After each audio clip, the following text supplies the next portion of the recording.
जय हिंद साथियों, आप सभी का स्वागत है आज के इस क्लास में। आज की इस क्लास में हम बात करेंगे क्लास 10th की ज्योग्राफी के बारे में। उससे पहले कुछ लाइनें मैं आपके लिए लेके आया हूं, उसे देख लीजिए। जब तक किसी काम को किया नहीं जाता, जब तक किसी काम को किया नहीं जाता, तब तक वह काम हमें असंभव ही लगता है। मीन जब तक हम किसी काम को स्टार्ट नहीं करते हैं या उस काम को करते नहीं है, तब तक वह काम हमें इम्पॉसिबल ही लगता है। लेकिन जब हम काम को करना स्टार्ट कर देते हैं, तब धीरे धीरे हमें उसमें प्रोग्रेस दिखने को मिलती है और एक दिन वो हमारा काम संभव हो जाता है। इसलिए आपको भी अपना जो भी काम करना है, जो भी स्टार्टअप करना है, उसको अभी से स्टार्ट कर दीजिए। चलिए फिर आज की क्लास को आरंभ करते हैं। आज की क्लास में हम पढ़ेंगे क्लास 10th की ज्योग्राफी के बारे में। दोस्तों, ज्योग्राफी एक ऐसा सब्जेक्ट है जो मतलब स्कूलिंग लेवल में तो काम का है ही है। बाद में जब भी हम कंपटीशन का एग्जाम देते हैं, तब 6th से 12th तक का ज्योग्राफी का जो सिलेबस है, इसमें से जो मोस्टली क्वेश्चन इसमें से मिल जाते हैं और ये सफिशिएंट है।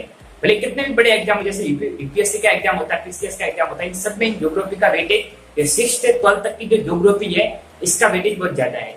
एक्स्ट्रा हमें कोई भी रेफरेंस बुक पढ़ने की जरूरत नहीं है। ओनली जो हमारे ये बुक्स है 6th से 12th तक की, इसको पढ़ ले तो सफिशिएंट है। तो चलिए फिर आज की क्लास में हम ज्योग्राफी की बात करेंगे। ज्योग्राफी के पहले चैप्टर की बात करेंगे आज हम क्लास 10th के, जिसका नाम है संसाधन और विकास। तो चलिए फिर स्टार्ट करते हैं। संसाधन और विकास में बहुत से टॉपिक के आज हम कुछ टॉपिक पे बात करेंगे, फिर नेक्स्ट क्लास में दूसरे टॉपिकों के बारे में बात करेंगे। टॉपिक क्या मतलब चैप्टर का नाम है हमारे संसाधन और विकास।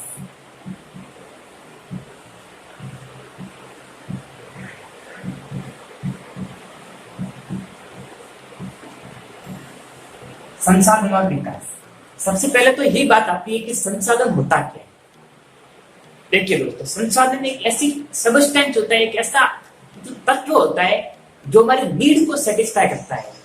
हमारी जो आवश्यकता होती है उसको संतुष्ट करता है, उसको सेटिस्फाई करता है, हमारी नीड को सेटिस्फाई करता है। संसाधन हमारी नीड जो होती है, हमारी जो आवश्यकता होती है, उसको क्या करता है, सेटिस्फाई करता है। उसको क्या करता है, पूर्ण करता है, हमारी नीड को पूर्ण करता है। अब जैसे मान लो कि मुझे प्यास लगी है। अब मुझे प्यास लगी तो मुझे किसकी जरूरत है, पानी की जरूरत है। पानी मेरे लिए क्या हो जाएगा, संसाधन हो जाएगा। मुझे इस बोर्ड पे लिखने के लिए इस पेन की जरूरत है, तो पेन मेरे लिए क्या हो जाएगा, संसाधन हो जाएगा। आपको पढ़ने के लिए मेरी जरूरत है, तो मैं आपके लिए क्या हो गया, संसाधन हो गया। मुझे पढ़ाने के लिए मोबाइल की जरूरत है, लाइट की जरूरत है, ये सभी मेरे लिए क्या हो गए, संसाधन हो गए। तो दोस्तों, संसाधन का सीधा सा मतलब होता है कि जो हमारी नीड को सेटिस्फाई करता है, हमारी आवश्यकता को पूर्ण करता है, वही हमारे लिए क्या हो गया, संसाधन हो गया। ठीक है, आपको संसाधन टर्म समझ में आ गई है। सिंपल सी टर्म है जो हमारी नीड को सेटिस्फाई करता है। आपको एग्जांपल याद रखिए कि जैसे हमें प्यास लगी है तो हमें किसकी जरूरत है, पानी की जरूरत है। पानी हमारे लिए क्या हो गया, संसाधन। हमें लिखने के लिए किसकी जरूरत है, पेन की जरूरत है। पेन हमारे लिए क्या हो गया, संसाधन हो गया। अब संसाधन की जैसे ये सभी संसाधन है, लेकिन इनकी फॉर्म अलग अलग होती है, इनके पार्ट अलग अलग होते हैं। कोई जैविक संसाधन है, कोई अजैविक है, कोई नवीकरणीय है, कोई अनवीकरणीय है। इन सबकी फॉर्म अलग अलग होती है, लेकिन कुल मिला के ये सभी क्या होते हैं, संसाधन होते हैं। तो आप पहले संसाधन की टर्म को समझ लीजिए कि होता क्या है। तो सबसे पहले आपको एक ही बात इसमें याद रखनी है कि जो हमारी नीड को सेटिस्फाई करता है, वो क्या होता है, संसाधन होता है। फिर हम इसके आगे इसके पार्ट के बारे में जानेंगे। ठीक है, तो आपको संसाधन टर्म समझ में आ गई है। अब हम इसके पार्ट देखेंगे कितने प्रकार के होते हैं। ठीक है, इसके प्रकार के बारे में हम देखते हैं।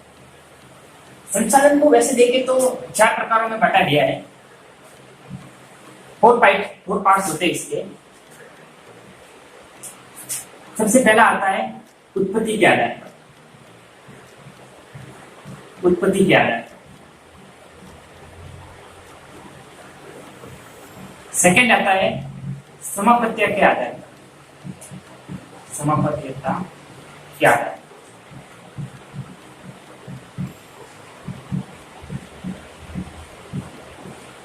तीसरा आता है विकास के स्तर के आधार पर।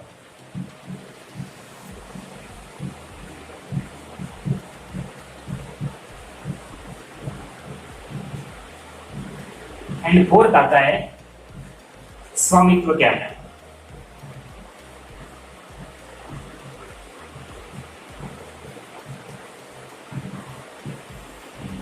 ये 4 पार्ट्स के होते हैं संसाधन। ठीक है, सबसे पहले आता है उत्पत्ति के आधार पर।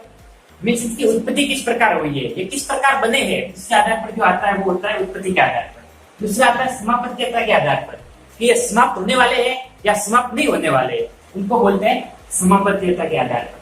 तीसरा आता है विकास के स्तर के आधार पर, मतलब संसाधनों का विकास किस क्रम में हो रहा है, क्या वो संसाधन पूर्ण रूप से विकसित हो गए या अभी विकसित होना बाकी है, या हमारे पास उसकी टेक्नोलॉजी नहीं है, हम इसका यूज कर पा रहे हैं या नहीं कर पा रहे, वो सब किसमें आते हैं, विकास के स्तर के आधार पर। मतलब जिन संसाधनों का विकास हुआ है या विकास नहीं हुआ है, उन सबको किसमें आते हैं, विकास के स्तर के आधार पर। क्योंकि दोस्तों क्या संसाधन तो हमारे पास में बहुत से संसाधन है हमारे देश में, लेकिन क्या सबका हम यूज कर पा रहे, नहीं, सबका यूज हम नहीं कर पा रहे। इसी के हिसाब से कैटेगरी बनी हुई है विकास के स्तर के आधार पर।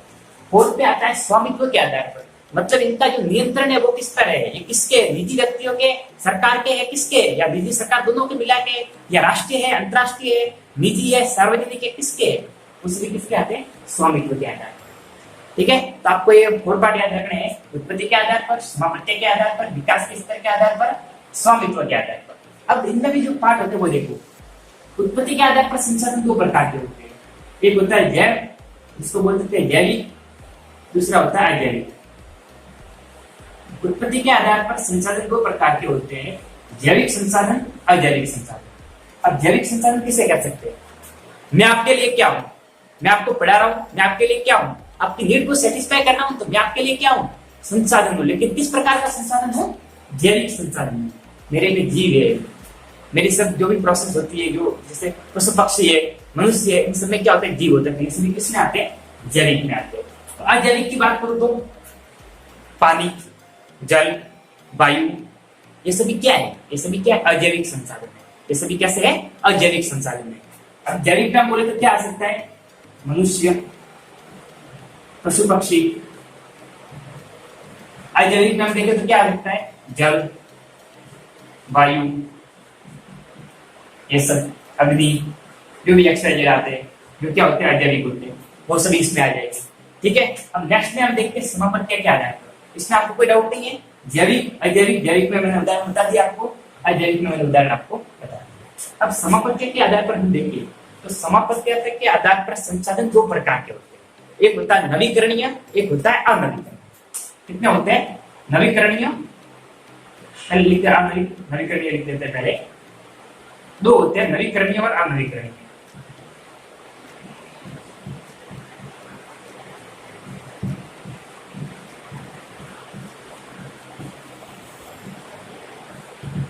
ठीक है, अनवीकरणीय और नवीकरणीय 2 होते हैं।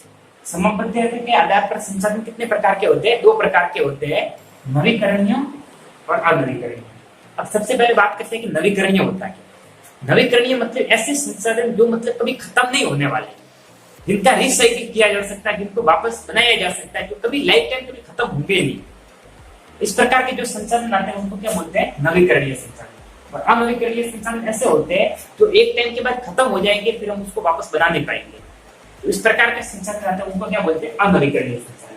तो नवीकरणीय संसाधन के एग्जाम्पल क्या हो सकते हैं, जैसे सौर ऊर्जा, सूर्य से प्राप्त होने वाली ऊर्जा, सौर ऊर्जा, पवन ऊर्जा, सौर ऊर्जा, पवन ऊर्जा, ये सभी क्या है, नवीकरणीय है। ये सभी कभी खत्म हो गए क्या सूर्य कभी खत्म होगा, सूर्य कभी खत्म नहीं होगा, तो सूर्य से मिलने वाली ऊर्जा कैसे खत्म हो जाएगी, नहीं होगी। क्या हवा चलना भी बंद करेगी, नहीं करेगी। तो इससे जो हमें मिलती है पवन ऊर्जा, वो भी लाइफ टाइम रहेगी। तो इस प्रकार के जो भी संसाधन आते हैं वो सभी क्या होते हैं, नवीकरणीय संसाधन होते हैं। अब अनवीकरणीय में कैसे आते हैं, जैसे कोयला, पेट्रोलियम, प्राकृतिक गैस, इस प्रकार। अब कोयला और पेट्रोलियम एक ऐसे सबस्टेंस है जिनको बनने में लाखों करोड़ों वर्ष लग जाते हैं। इनको बनने में कितना टाइम लगता है, लाखों करोड़ों वर्ष लग जाते हैं। तो इस प्रकार के जो संसाधन अगर एक बार खत्म हो गए तो फिर हमें ये मिलना मुश्किल हो जाएंगे। तो इस प्रकार के संसाधनों को हम क्या बोलते हैं, अनवीकरणीय संसाधन, जो बाद में अभी खत्म होने के बाद में हमें मिलना क्या हो जाएगा, उनका मुश्किल हो जाएगा। उस प्रकार के संसाधन को बोलते हैं अनवीकरणीय। तो समाप्यता के आधार पर हमने देख लिया संसाधन 2 प्रकार के होते हैं, अनवीकरणीय, नवीकरणीय। नवीकरणीय संसाधन मतलब जिनको वापस प्राप्त किया जा सकता है, जो कभी खत्म नहीं होंगे, जैसे सौर ऊर्जा, पवन ऊर्जा, ये सभी। अनवीकरणीय में हम बात करें तो कोयला है, पेट्रोलियम है, प्राकृतिक गैस है, जिनका मतलब एक समय के बाद में वो सब क्या हो जाएंगे, खत्म हो जाएंगे। इस प्रकार के संसाधन को बोलते हैं हम अनवीकरणीय। फिर हम बात करते हैं विकास के स्तर के आधार पर, कि संसाधनों का विकास का क्रम क्या है, उसके आधार पर हम बात करें तो सबसे पहले संसाधन आता है संभावित संसाधन। सबसे पहला कौन सा आता है? संभावित। उसके बाद आता है विकसित, उसके बाद आता है भंडार, उसके बाद आता है संचित कोष। ये 4 प्रकार के होते हैं विकास के स्तर में संसाधन। सबसे पहले आता है संभावित संसाधन। देखो नाम से ही स्पष्ट हो रहा है, संभावित संसाधन मतलब ऐसे संसाधन जिनकी संभावना है, हो सकते हैं, वो है नहीं, अभी मिला नहीं है, हो सकते हैं, संभावना है जिनकी, इस प्रकार के संसाधनों को क्या बोलते हैं? संभावित संसाधन। जैसे हमारे राजस्थान और गुजरात इस वाला जो बेल्ट है, इसमें मतलब थोड़ा मरुस्थल वाला एरिया ज्यादा है, यहाँ पर पवने ज्यादा चलते हैं मरुस्थल वाला एरिया, तो इस वाले उद्यम और इधर जो सूर्य ताप होता है वो भी ज्यादा मिलता है। तो इस प्रकार के एरिया में क्या है? पवन ऊर्जा है, सौर ऊर्जा है, इनको डेवलप किया जा सकता है बड़ी मात्रा में। हो नहीं रहा है, किया जा सकता है, हो नहीं रहा है, किया जा सकता है। राजस्थान, गुजरात और पश्चिमी राजस्थान वाला जो बेल्ट है इसमें, ठीक है, पश्चिम वाला जो एरिया बेल्ट है उसमें, तो उसमें क्या है? संसाधन को क्या कर सकते हैं? हम बना सकते हैं। अभी संभावना है, किया नहीं जा रहा है, संभावना है, इस प्रकार की। और भी हम देखें एग्जाम्पल, तो लद्दाख के जैसे यूरेनियम तो मतलब पाया जाता है, केरल की जो मिट्टी में पाया जाता है यूरेनियम, थोरियम, इस प्रकार का हमें लद्दाख में भी मिलने की आशंका है, अभी है नहीं है, हो सकता है। इस प्रकार के संसाधन को क्या बोलते हैं? संभावित संसाधन, जिनकी संभावना है। नेक्स्ट हम देखते हैं विकसित संसाधन। तो विकसित का मतलब एक में हमें क्या देखा? संभावना है, दूसरे में क्या है? विकसित, जिनका हम बड़ी मात्रा में उपयोग कर रहे हैं, हमारे देश में वो बड़ी मात्रा में उपलब्ध भी है और हम उनका उपयोग भी कर रहे हैं। विकसित संसाधन है हमारे लिए वो। जैसे इसमें हम देखते हो आ जाता है जल ऊर्जा जैसे संसाधन जो आते हैं वो हमारे देश में बहुत है। जल ऊर्जा के माध्यम से हमारे पास तकनीक भी है, हमारे पास बड़े बड़े भंडार भी है, महासागर भी है, समुद्र भी है, नदियां भी है, तो उनके माध्यम से हम बड़ी मात्रा में विद्युत को उत्पन्न कर सकते हैं। तो ये हमारे लिए क्या है? विकसित संसाधन हो गया, ठीक है। अब नेक्स्ट हम बात करते हैं भंडार। भंडार का मतलब ऐसा है कि संसाधन है हमारे पास में, संसाधन की कमी नहीं है, केवल तकनीक की कमी है। तकनीक नहीं है हमारे पास, प्रौद्योगिकी नहीं है कि उसको उपयोग कर सके। जैसे हमारे मतलब वातावरण में देखें तो क्या है? जो हाइड्रोजन गैस है, हाइड्रोजन गैस बड़ी मात्रा में है हमारे वातावरण में। हाइड्रोजन गैस बड़ी मात्रा में पाई जाती है, जो H2O पाया जाता है, इसमें H2+O2 होता है, ये वाली हाइड्रोजन गैस बड़ी मात्रा में पाई जाती है हमारे वातावरण में। लेकिन इस हाइड्रोजन गैस से जो है ये मतलब एनर्जी का एक बहुत ही बेटर सोर्स है एनर्जी का। लेकिन हमारे पास तकनीकी नहीं है, हमारे पास प्रौद्योगिकी नहीं है, तो हम इस हाइड्रोजन गैस का उपयोग नहीं कर पाते। मौजूद है बड़ी मात्रा में, उपलब्ध है बड़ी मात्रा में, लेकिन संसाधन की जो उसको उपयोग करने के लिए हमारे पास जो प्रौद्योगिकी होनी चाहिए वो नहीं है हमारे पास में। तो हम क्या इसका यूज कर पाएंगे? नहीं कर पाएंगे। तो ये हमारे लिए क्या? ओनली भंडार है, हमारे पास स्टॉक में पड़े हैं अभी, लेकिन हम इसका यूज नहीं कर पाते हैं। क्यों? क्योंकि हमारे पास प्रौद्योगिकी नहीं है, हमारे पास तकनीक नहीं है। तो इस प्रकार ये जो संसाधन आ गया, किसमें आ गया? भंडार में आ गया। अब संचित कोष, इसका मतलब क्या है? इसका मतलब जस्ट इसका थोड़ा सा उल्टा होता है। हमारे पास में भंडार है, हम उसका उपयोग भी कर सकते हैं, तकनीक भी है हमारे पास में, भंडार भी है, तकनीक भी है, दोनों है, लेकिन फिर भी उपयोग नहीं कर रहे। क्यों नहीं कर रहे उसका पूरा उपयोग? क्योंकि इसको भविष्य के लिए सुरक्षित रखा जा रहा है। संचित कोष में वही आता है कि हमारे पास संसाधन भी है, हमारे पास तकनीक भी है, हम उसको उपयोग भी कर सकते हैं, लेकिन उपयोग नहीं करते। क्यों नहीं करते हैं? ताकि भविष्य के लिए भी उसको सुरक्षित रखा जा सकता है। उपयोग करते हैं लेकिन कम मात्रा में करते हैं, जितनी उसकी मात्रा है उसको पूरा उपयोग नहीं करते, मात्रा को बचा के रखते हैं ताकि भविष्य के लिए भी उसको सुरक्षित किया जा सके। इस प्रकार के जो भी संचय आते हैं उनको क्या बोलते हैं? संचित कोष में वो आते हैं। जैसे जल विद्युत है, ये विकसित संसाधन में हम इसका उपयोग भी कर सकते हैं, पूरा का पूरा उपयोग कर सकते हैं, लेकिन नहीं करते उपयोग। क्यों नहीं करते उपयोग? क्योंकि इसका मतलब भविष्य के लिए भी बचा के रखा जा रहा है। तो ये इसमें आ गया। अब नेक्स्ट सबसे लास्ट है स्वामित्व के आधार पर। स्वामित्व का मतलब क्या होता है? मैंने आपको बताया नियंत्रण। स्वामित्व का मतलब नियंत्रण। तो इस आधार पर जो संसाधन होते हैं, इसको मैं रब कर रहा हूँ, इस आधार स्वामित्व के आधार पर जो संसाधन होते हैं उनको बांटा जाता है 4 भाग में।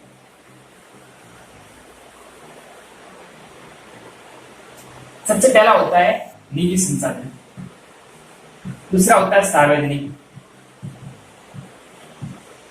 थर्ड होता है राष्ट्रीय, फोर्थ होता है इंटरनेशनल, उसको बोलते हैं अंतरराष्ट्रीय। ये 4 प्रकार के संसाधन होते हैं स्वामित्व के आधार पर, निजी, सार्वजनिक, राष्ट्रीय, अंतरराष्ट्रीय। अब देखो नाम से स्पष्ट है। निजी का मतलब क्या होता है? निजी का मतलब किसी एक व्यक्ति का स्वामित्व हो, जिसपे मान लो कि मैंने कोई कंपनी खोली, मैंने कोई मेरा गार्डन बनवा दिया, मैंने कोई और मतलब मॉल वगैरह बना दिया, तो उस पर किसका नियंत्रण होगा? मेरे अकेले का नियंत्रण होगा। तो ये जो भी संसाधन आते हैं किसमें आएंगे? निजी संसाधन में आएंगे। इनको सार्वजनिक नहीं कहा जा सकता। ये निजी है, किसी एक व्यक्ति का स्वामित्व है। सार्वजनिक देखें तो सरकार की तरफ से स्टार्ट किए जाते हैं, और सभी समुदाय के जितने भी सब लोग हैं सबका अधिकार होता है। जैसे गाँव में होते हैं, चरागाह होता है, पानी की टंकी होती है, और भी खुले मैदान होते हैं, और भी मतलब जो भी होते हैं सरकार के द्वारा स्टार्ट किए जाते हैं सभी लोगों के द्वारा, वो सभी किसमें आ जाएंगे? सार्वजनिक में आएंगे। इसमें हो सकता है सार्वजनिक चरागाह हो सकते हैं, बड़े बड़े मैदान हो सकते हैं, ये सभी जो भी आते हैं इसमें। ठीक है, अब देखिए तो हम राष्ट्रीय संसाधन वो होते हैं जो मतलब देखो निजी भी है, सार्वजनिक पे, जो हमारे राष्ट्र की सीमा के अंदर के जितने भी सब संसाधन आते हैं वो सभी क्या है? राष्ट्रीय संसाधन। जैसे हमने जो भी आगे पढ़े, उत्पत्ति के आधार पर, समापत्ति के आधार पर, स्वामित्व के आधार पर, जितने भी हमारे देश में मौजूद संसाधन है वो सभी किसमें आ जाएंगे? राष्ट्रीय में आ जाएंगे। अब इंटरनेशनल संसाधन किसे कहे जाते हैं? जैसे मान लो कि ये इंडिया की सीमा है, ये इंडिया की बाउंड्री है, ठीक है, इंडिया की बाउंड्री लाइन है, तो इसके बाद 200 समुद्री मील तक, इसके बाद देखो समझना इस बात को, अंतरराष्ट्रीय संसाधन किसे कहते हैं? ये इंडिया की बाउंड्री है, इसके बाद 200 समुद्री मील तक, कितने? 200 समुद्री मील तक जो भी संसाधन, क्योंकि हमारी इंडिया की बाउंड्री तो इतना है, इसमें जो भी इसके अंदर जो भी होंगे इसके 12 नॉटिकल मील तक होता है, इसमें बाउंड्री को शामिल किया जाता है। 12 नॉटिकल मील और इसके अंदर के जितने भी सब संसाधन होंगे वो सब किसमें आएंगे? राष्ट्रीय संसाधन में आएंगे। लेकिन 12 नॉटिकल मील के आगे जो 200 समुद्री मील तक होगा उसमें जो भी संसाधन होंगे वो सभी क्या आ जाएंगे? इंटरनेशनल। वो सभी रिसोर्स कौन से होंगे? इंटरनेशनल संसाधन होंगे वो सभी। तो ठीक है, आपको आ गया समझ में? ये एक बार वापस बता देता हूँ। देखिए, राष्ट्रीय संसाधन का मतलब सीधा सा होता है जो हमारी सीमा के अंदर होते हैं, और सीमा को कैसे काम किया? जो सीमा के बाहर 12 समुद्री मील तक होता है, ठीक है, 12 समुद्री मील तक वाला जो एरिया है इसके अंदर जो भी संसाधन आएंगे वो सभी क्या होंगे? राष्ट्रीय संसाधन होंगे। और 200 समुद्री मील तक, इस सीमा से 200 समुद्री मील तक जो भी संसाधन पाए जाते हैं उनको बोलते हैं अंतरराष्ट्रीय संसाधन। ठीक है, तो आज के लिए मतलब अभी थोड़ा एक और कंसेप्ट उसको बता देता हूँ, फिर आज की क्लास को एंड करते हैं। एक और टॉपिक है, मतलब एक छोटा सा टॉपिक है उसको हम देख लेते हैं। मतलब करंट इश्यू है, उसके बारे में आपको जानकारी होना जरूरी है। आप इसको अगर मान लो कि कोई आंसर राइटिंग कर रहे हैं तो इसमें आप उसको पॉट कर सकते हैं, लिख सकते हैं। हम बात करेंगे पृथ्वी शिखर सम्मेलन के बारे में, जो संसाधनों से रिलेटेड है। इससे एक टॉपिक आता है, उससे रिलेटेड हम बात करेंगे। एक वार्ता में पृथ्वी शिखर सम्मेलन, पृथ्वी शिखर सम्मेलन, इसके बारे में हम बात करेंगे। ठीक है, ये पृथ्वी शिखर सम्मेलन हुआ था, किसने हुआ था? ये पृथ्वी शिखर सम्मेलन हुआ था संसाधनों के बचाव के लिए, संसाधनों के संरक्षण के लिए, संसाधनों के बचाव के लिए इसका मतलब ये सम्मेलन किया गया। कई देशों ने मिलकर एक सम्मेलन किया था, पृथ्वी शिखर सम्मेलन। इसके तरफ से एक एजेंडा आया था, इसका नाम है एजेंडा 21। इसके तरफ से एजेंडा आया था, इसका नाम क्या है? एजेंडा 21। इसमें क्या बात की गई है? इसमें बात की गई है एजेंडा 21 में सतत विकास की। इसकी बात की गई है सतत विकास की। सतत विकास क्या होता है?